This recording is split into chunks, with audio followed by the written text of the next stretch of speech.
guys, Asher again at Flights and Reviews, and today I just wanted to go over a question that comes up a lot on my comments box and in my private messages, and seems to be a large topic in the Flight Simulator forum area.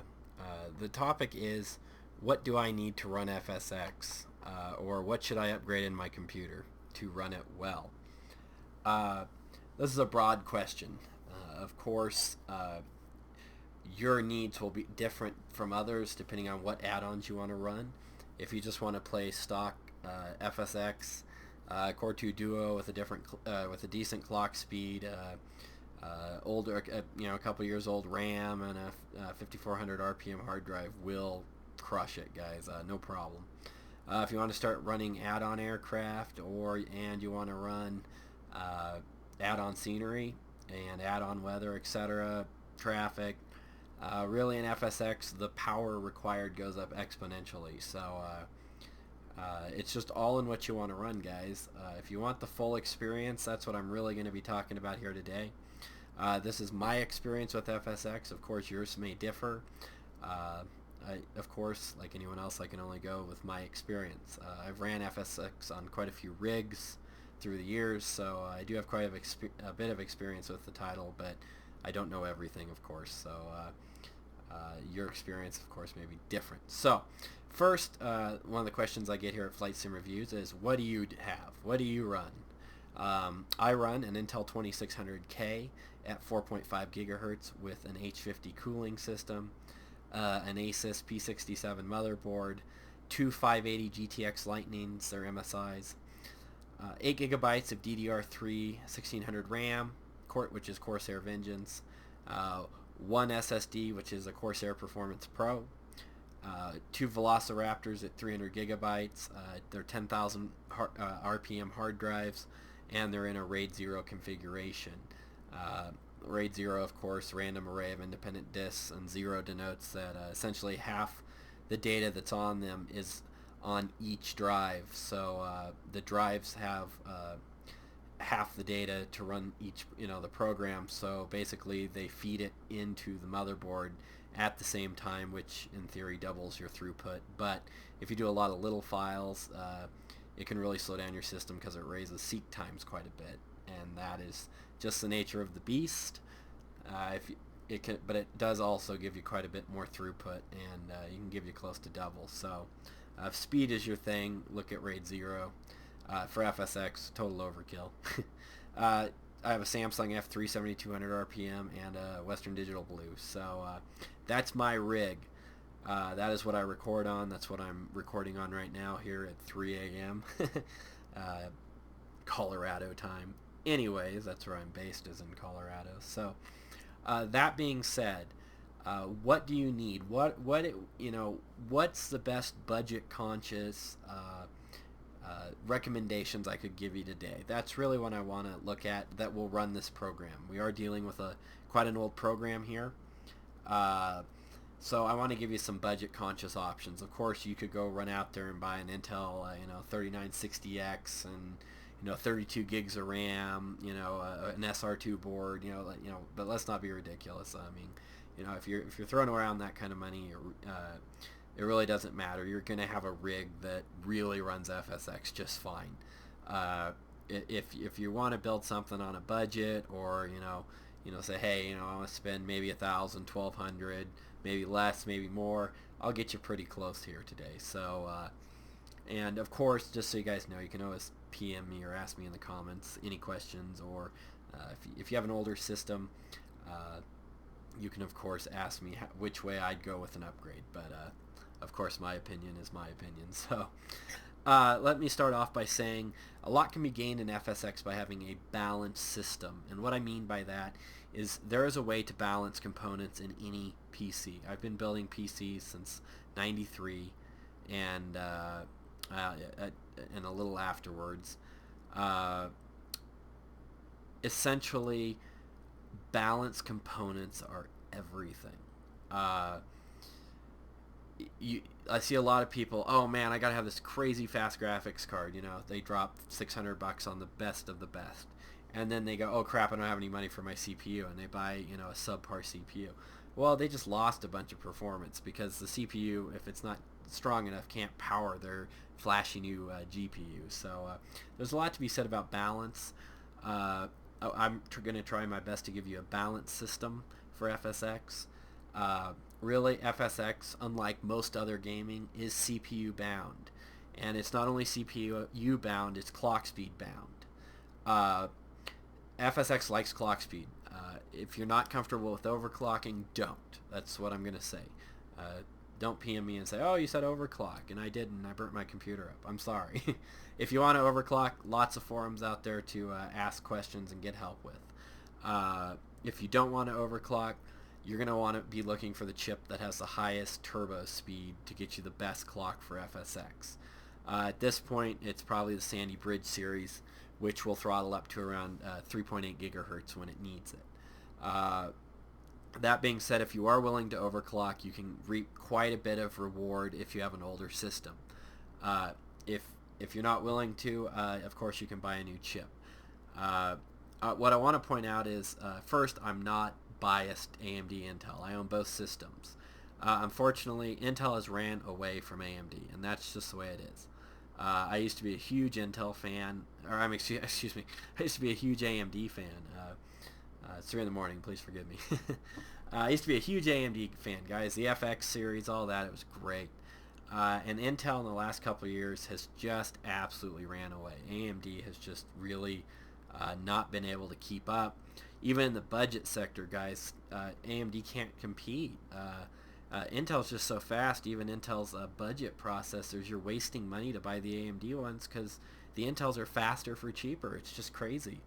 It's unfortunate because it is ruining some of the competition in the chip market, but Intel is really improving on their chip design. So while everyone has their favorite processor brand, Intel is reaping quite some big gains at this point in processing power, and it's really quite impressive.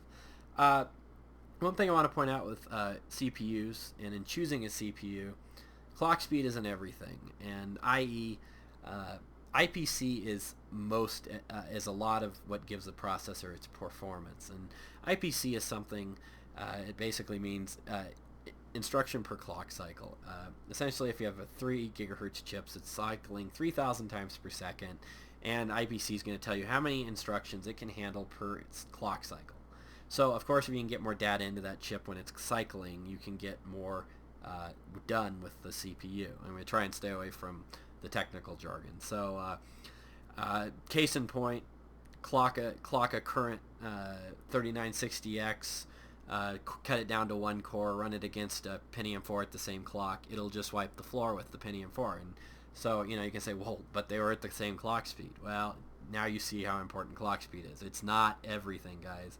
FSX is looking for a modern CPU with high clock speed and high IPC. So clock speed is really the game. If you have an older like Core 2 Duo or a Quad of that nature, or if you have like an AMD X4 Phenom X3, an overclock will really help you in FSX without having to buy new hardware. My pick would for this budget system would be an Intel 2500K. If you don't want to overclock, don't worry about the K. The K just denotes it has an unlock multiplier, i.e. it's easy to overclock. It takes like 30 seconds usually. I'm at 4.5 gigahertz. I got there with no voltage bump. So literally I changed the multiplier. I tested it with Prime 95 for 48 hours. Didn't crash. I'm stable. Tested it with Lynx. I'm fine. So really I'm at 4.5 gigahertz with no chip degradation from an overclock due to voltage. So anyways, that's really nice, and that's something the Sandy Bridge series is really going to help you with. It's a very fair price chip for its performance. It's just a rockin' chip, and if you spend the extra $20-30 for the unlocked version and you're willing to overclock, there's a lot of benefit you'll get from overclocking this chip on FSX. That being said, it'll run it just fine at stock clock speed. So you can gain, you don't need it necessarily. The other thing I want to point out and dispel is that FSX does not use hyperthreading or Intel's HT technology. I keep reading all these places that people say, oh, no, yeah, get an HT for FSX. No, stop it, please. If you really look at how FSX executes its code, it does try and utilize the HT threads, but it actually terminates the instructions to them. So it's kind of a false positive is the best way I can describe it easily. It looks like it's using HT, but it is not. So unless you do video encoding or graphic design or a lot of music compression, that sort of thing, you're not going to get any gain out of Intel's HT. So save $100, a little more, and just stick with the 2500. And again, if you have the money for the new chips from Intel, the 3900 series, by all means, they'll crush FSX. So I don't need to go into detail on them. I'm just trying to keep you with a balanced, reasonably budgeted system. So for a GPU, I'm going to tell you to get the 560 Ti. Of course, you can pick your brand of choice. NVIDIA has a lot of companies that supply them, MSI, EVGA, the list goes on, and that'll be up to you which 560 you pick. There's some really nice overclocked versions that are overclocked out of the box. Really, FSX again is clock speed bound on the CPU. 560 is more than enough to run the heaviest add-ons, so you don't need to get into the 570 or the 580 or anything crazier than that. The 560 will really run this well. I want to point out, and again, I'm not a fanboy. I imagine I'll eventually get comments that say, oh, no, you're wrong. I like this brand. That's fine. You're welcome to your opinion. ATI users, for the most part, that I have encountered have nothing but problems with FSX on ATI cards. I know a couple people that actually have it running fine on their ATI cards, and I know about 12, 14 more guys that have never been able to get it to run reliably on an ATI card.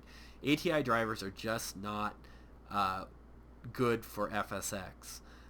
Whatever code FSX utilizes within ATI's driver is not coded well, and ATI, for obvious reasons, has absolutely no reason to go back and try and make a 6-year-old simulator work good on their new drivers. I can say with confidence, NVIDIA drivers work great with FSX. I'm using their beta drivers that came out last week, which is just even their experimental drivers for testing, and they run FSX like glass, guys. I mean, they're brand new, and they've never really tampered with the code that FSX uses. So I cannot recommend that you get an NVIDIA card any more highly. ATI really is great when you're talking budget gaming, if you like playing first-person shooters or strategy. They really do have some great budget cards that fare well against NVIDIA. It's really their drivers fall short in FSX. So that's unfortunate, but that is the case. RAM. FSX was coded with DirectX 9 API. So what that means in layman's terms, that it can only use 2 gigabytes of RAM. Even though you've got 8, 16, 32 in your system, it can only use 2 gig. Now, it can use 3 gig if you have applied my Venatubo fix that's on my channel, or you have personally edited your CFG file. You can make it use 3 gig, which helps it with out-of-memory crashes. That really will help it a lot. But that being said, 4 gigabytes will run FSX all day. So I personally would tell you to at least get DDR3. RAM isn't quite the performance gainer it used to be. All of it's pretty fast now. It's pretty reasonably priced. I don't know how else to say it. 4 gig will run it. I'd go with 8 if you're going with the Sandy Bridge system, just for future proofing. It's not that much more to just go up to 8. But FSX certainly does not need 8 or 6. So just keep that in mind if you're upgrading. As your motherboard, Asus. I've had a lot of good luck with Asus MSI boards. Of course, there's mixed experiences out there in the public sector. Of the enthusiast guys, a lot of guys like their brand and only their brand. I've had MSI, Asus, and Gigabyte motherboards arrive dead. I've RMA'd them.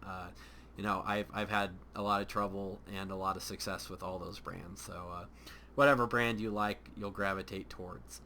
As far as a PSU, I'm not going to get into specifics. I use a 1200 watt from Corsair. I really like future-proofing my PSU in computers. I find a lot. I do some other gaming on and off.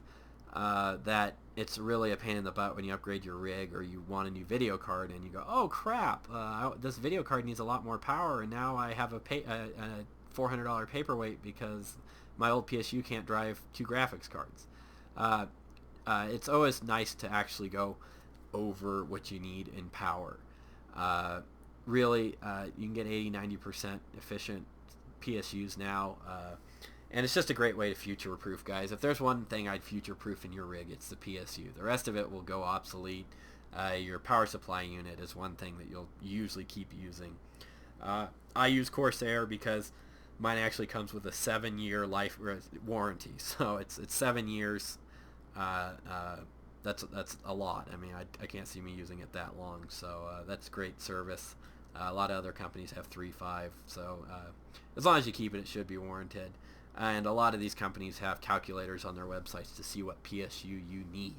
A lot of them seem like they're a little higher than the system would need, but again, future-proofing doesn't hurt in the PSU department.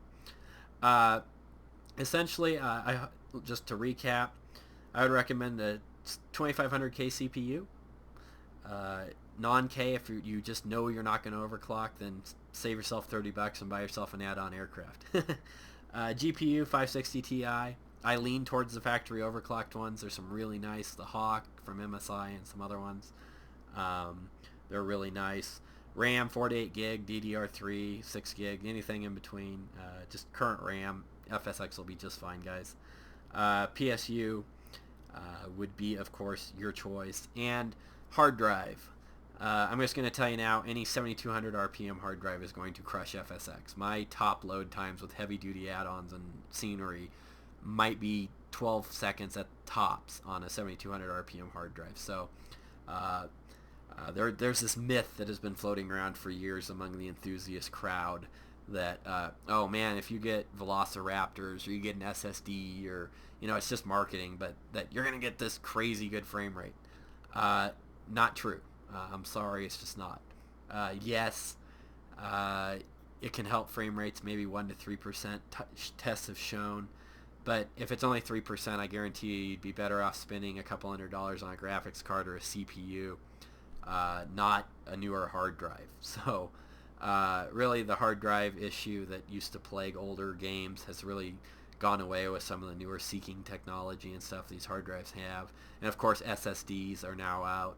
I'm using one. I really love it. It's great to have your OS boot up in 7 seconds and be ready to go. It's really a treat if you can afford one. But for FSX, total overkill, total waste of money. So I hope that gave you a good idea of maybe what you would be looking at if you wanted to build an FSX rig or upgrade. Of course, if you like my channel, please subscribe, like, dislike, leave me a comment. I appreciate them all. I do this for my subscribers, guys. It's a lot of fun. What else can I say? I enjoy doing these flight sim reviews, and I'm just trying to give the community more information that would be helpful to them.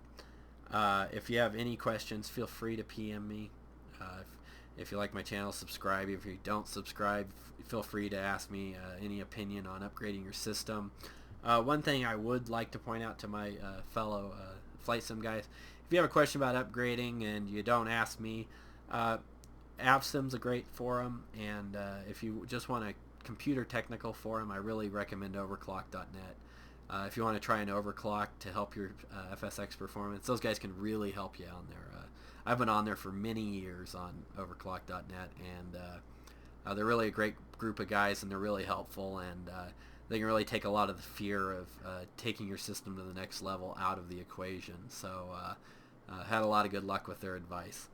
That being said, it's 3 in the morning and I'm going to go to bed, so I hope this was informative. I hope you stay tuned for more flight sim reviews, and thanks for watching, guys.